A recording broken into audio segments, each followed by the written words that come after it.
যুবক, তুমি এখনো ঘুমাও?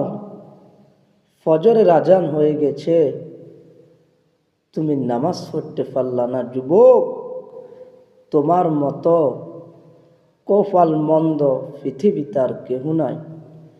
যুবক, তুমি সারা রাত ফোন টিপেছ, ফোনের ভিতরে সময় দিয়েছ, আর রাত্রের 2টা 3টা বাজে তুমি ঘুমাও।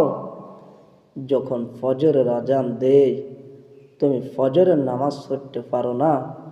যুবক, তোমার কপালে রেখে রাখো, কিয়ামতের দিন আল্লাহ রাব্বুল আলামিন তোমাকে জাহান্নাম ছাড়া জান্নাতে যাওয়ার সুযোগ দিবে না। যুবক, পৃথিবীতে তুমি কতদিন বাঁচবা? এই পৃথিবীতে তুমি কতদিন থাকবা? আল্লাহ পাক রব্বুল আলামিন বলেন, আল্লাহ পাক রব্বুল আলামিন রাসূল বলেন, মিফতাহুল জান্নাতিস সালাহ, নামাজ হচ্ছে বেহেশতের চাবি।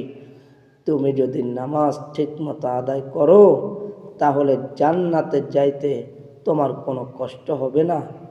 আর তুমি নামাজ না পড়ে রাত্রে 2টা 3টা পর্যন্ত মোবাইল টিপো, যখন মুয়াজ্জিনে ফজরের আজান দেয় তখন তুমি যুবক ঘুমাও।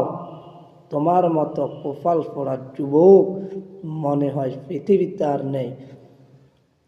এই যুবক, চিন্তা করে দেখো, কবরের ভিতরে তুমি একা থাকবে, তোমার সাথে কেউ যাবে না। তোমার আমল নামার হিসাব তোমার বাবা মা, আত্মীয় স্বজন, ভাই বোন, বন্ধু বান্ধব কেউ দিবে না। তোমার আমল নামার হিসাব তুমিই দিতে হবে।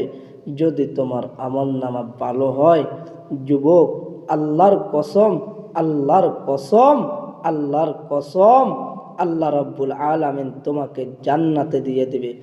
আর যদি আমল নামা যদি তোমার খারাপ হয়, খোদার কসম করে বলতেছি, আল্লাহ রাব্বুল আলামিন তোমাকে জাহান্নামে দিবে। আল্লাহ রাব্বুল আলামিন জাহান্নামের ফেরেশতাদেরকে ডাক দিয়ে বলবে, এই ফেরেশতারা আমার এই নাফরমানি বান্দাকে জাহান্নামে নিক্ষেপ করো। ক্ষমা চাও যুবক, ক্ষমা চাও, আল্লাহ রাব্বুল আলামিনের কাছে ক্ষমা চাও। আল্লাহ রাব্বুল আলামিনের কাছে কান্দো যুবক। যিনি তোমাকে পৃথিবীতে পাঠিয়েছেন তিনি ক্ষমাদ্র এবং ক্ষমাশীল।